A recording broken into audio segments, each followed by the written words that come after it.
Baik, selamat pagi Bapak dan teman-teman semua. Terima kasih atas kesempatan yang telah diberikan kepada saya untuk menjelaskan atau mempresentasikan hasil penelitian pada mata kuliah seminar kimia ini.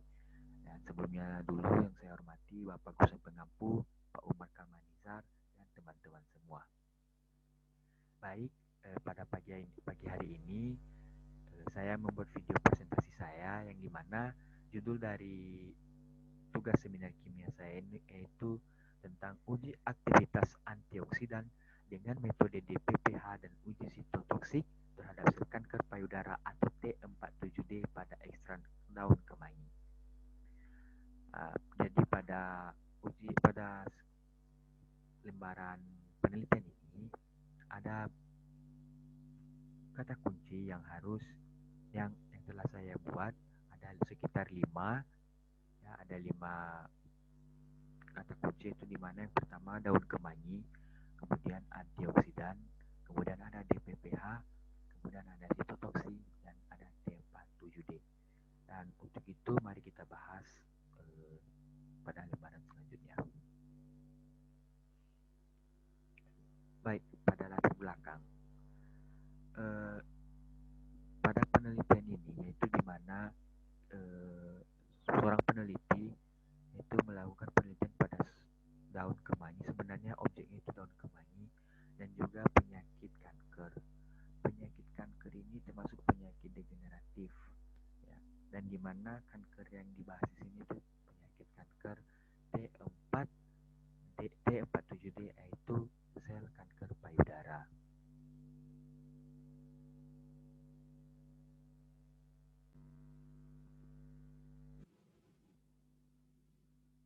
Baik, kita lanjutkan.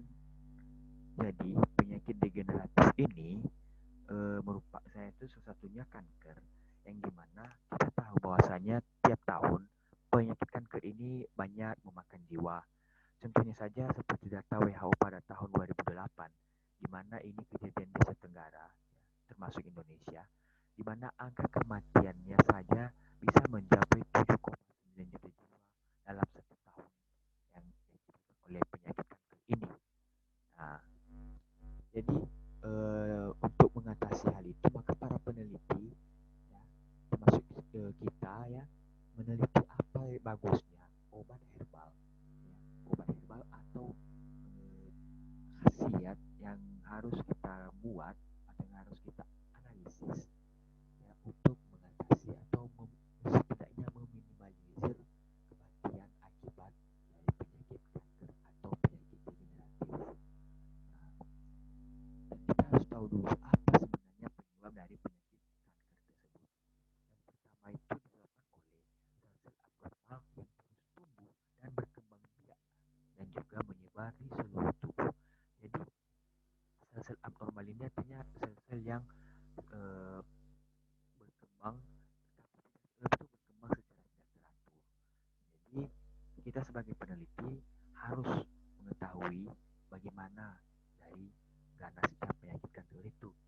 Nah, kemudian penyakit kanker ini juga diakibatkan oleh ada beberapa faktor, yang dimana faktornya ada dua, ya. Faktornya itu ada faktor internal, yaitu faktor karena keturunan atau karena udah bawaan. Kemudian ada faktor eksternal, gaya hidup, ya. Misalnya gaya hidup, contohnya yang ini akibat kanker, faktor apa ya, adanya kanker kalau dalam gaya hidup misalnya seperti perokok, eh, tidak pola hidup yang tidak sehat, ya, pola makanan yang tidak teratur, sehingga memacu pertumbuhan kanker dalam tubuh. Jadi pada bidang farmasi, kanker ini merupakan penyakit yang ganas. Jadi untuk meminimalisir, maka para peneliti menyimpulkan bahwasanya kita akan membuat suatu yang mematikan sel kanker, yaitu ada obat sintesis dan obat herbal.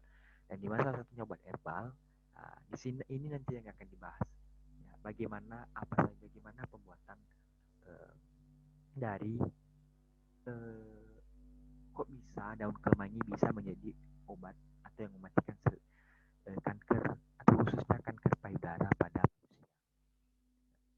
Karena ekstrak etanol ya, kita menggunakan ekstrak etanol pada daun kemangi atau Ocimum basilicum L.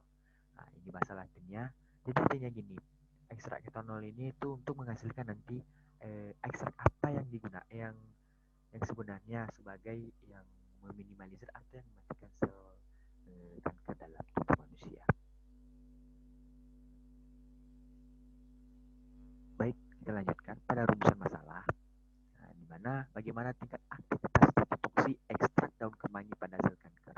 Nah, jadi bagaimana tingkat sitotoksi ya, sitotoksi dari ekstrak daun kemangi itu pada sel kanker. Artinya bagaimana keampuhan ya, keampuhan untuk tentang ekstrak daun kemangi ini untuk mengatasi atau meminimalisir sel kanker pada manusia.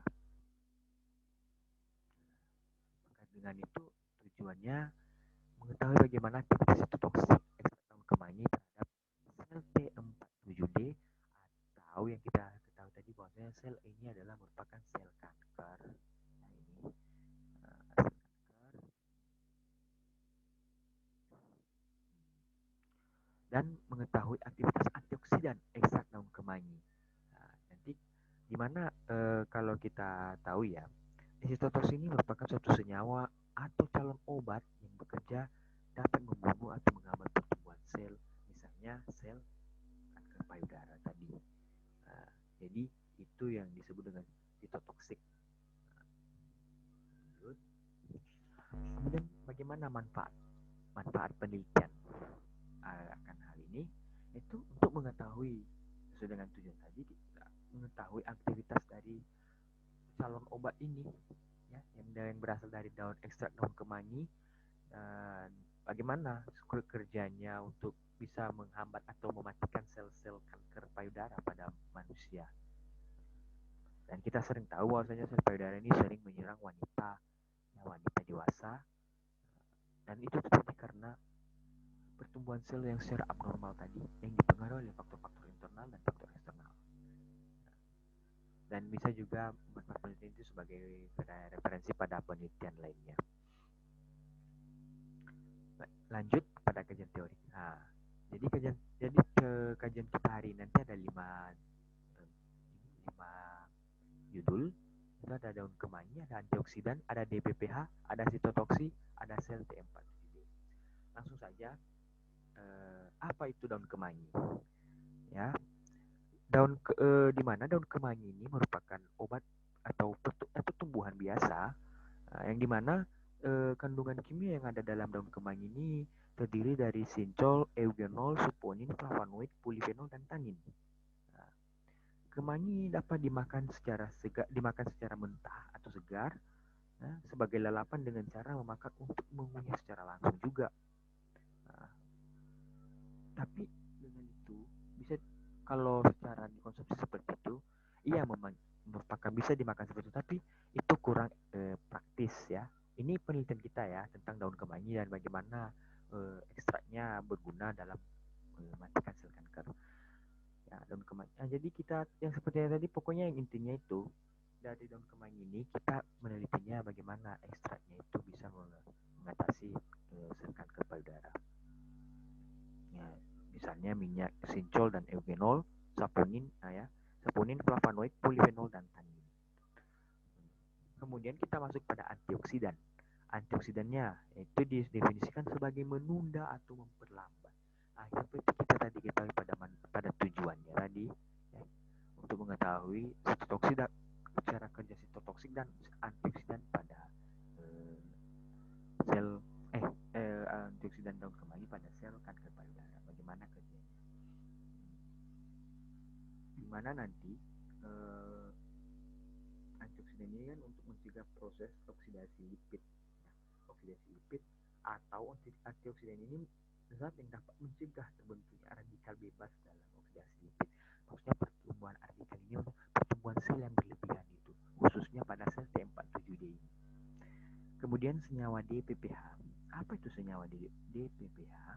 Senyawa DPPH ini merupakan radikal bebas yang stabil berwarna ungu, yang dimana ketika direduksi oleh radikal akan berwarna kuning. Nah, jadi DPPH ini sebenarnya berfungsi untuk mengukur elektron tunggal seperti dan juga mengukur aktivitas penghambatan radikal bebas. Nah, dia juga membantu untuk menghambat radikal-radikal sel-sel yang tumbuh secara radikal bebas ya, sehingga mempengaruhi fungsi dan bisa menyebabkan penyakit pada tubuh kita sendiri. Kemudian ada senyawa sitotoksik. Nah, yang kita bahas tadi ya, yang sama dengan antioksidan.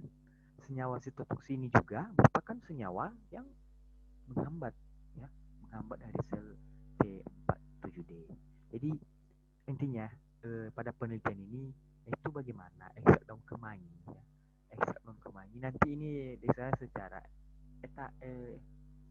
ya pokoknya itu secara diekstrak secara etanol seperti sebelumnya. Mari kita lihat dulu. Sebelumnya itu ya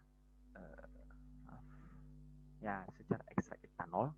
Nanti kita menggunakan di sini etanol untuk mengekstrak dari daun kemangi ini pada jurnal penelitian ini. Oke. Kemudian apa itu sel T47D?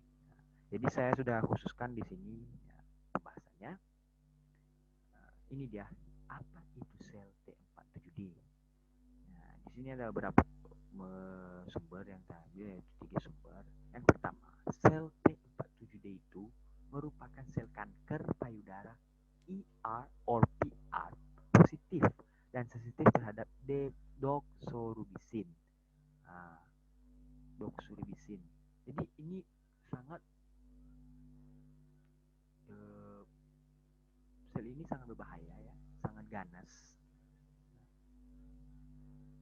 Dan bagaimana dia mempengaruhi organ kita ya, kalau sempat kita kena ya, khususnya ini perempuan kebanyakan kena bisa menyebabkan kematian. Nah, bagaimana kemudian induksi eksogen dapat mengakibatkan peningkatan proliferasinya. Kemudian sel ini juga bisa dikatakan merupakan sel yang sensitif terhadap unsur lipidnya yang seperti kita bahas tadi. Nah, jadi itu sel T47 itu sebenarnya adalah sel kanker payudara. Nah, ya seperti kita bahas tadi penyebabnya, yaitu penyebabnya itu tumbuh dan berkembang biak dan menyebar di seluruh tubuh. Nah, ini faktor-faktornya, faktor internalnya tadi keturunan, dan juga tidak sepenuhnya kalau seandainya kita kena, tidak sepenuhnya juga kita menyalahkan bahwasanya ini merupakan penyakit keturunan, tapi juga karena akibat faktor eksternal ya, seperti hormon kita, kelebihan hormon dan atau mungkin kekurangan hormon, kemudian gaya atau pola hidup. Bagaimana pola hidup kita selama ini, tentunya kita perokok, itu dapat menyebabkan kanker. Memakan makanan yang tidak sesuai ya, makan makanan yang tidak sesuai itu dapat mengakibatkan kanker sel payudara. Nah, mungkin juga biasanya bagaimana kebersihan ya, kebersihan kita itu dapat merupakan pemicu untuk menimbulkan penyakit kanker payudara. Nah, nanti selanjutnya kita akan membahas bagaimana nanti pembuatan ekstraknya, kemudian bagaimana identifikasi kualitatif ya, secara kualitatif kandungan ekstrak daun kemangi apakah bekerja dengan baik ya, atau apakah ada senyawa flavonoid, polifenol, saponin, alkaloid, tripenoid, dan steroid. Kemudian bagaimana hasil uji aktivitas peningkatan radikal bebas di BPH yang tadi. Nah, bagaimana hasil ujinya, apakah bagus ya, atau ada yang hasil uji yang bersifat kuantitatif ya, yang harus kita analisis. Kemudian bagaimana dengan uji sitotoksiknya? Kita nanti akan masuk pada pembahasan. Dan pokoknya dan kesimpulannya itu bahwa ekstrak etanol daun kemangi ini memiliki antioksidan kuat ya. Antioksidan jadi artinya dia merupakan obat ampuh ya, obat ampuh untuk mengatasi atau mematikan sel dari sel kanker payudara. Baik, mungkin itu saja untuk presentasi saya hari ini, dan semoga maaf dan bila ada kata salah atau hilaf saya dalam membuat atau dalam presentasi melalui video Zoom ini, melalui rekaman video ini, mohon untuk dimaklumi. ini, dan semoga apa yang saya sampaikan hari ini juga dapat bermanfaat bagi khususnya bagi teman-teman saya, rekan-rekan seperjuangan saya, dan mungkin itu saja.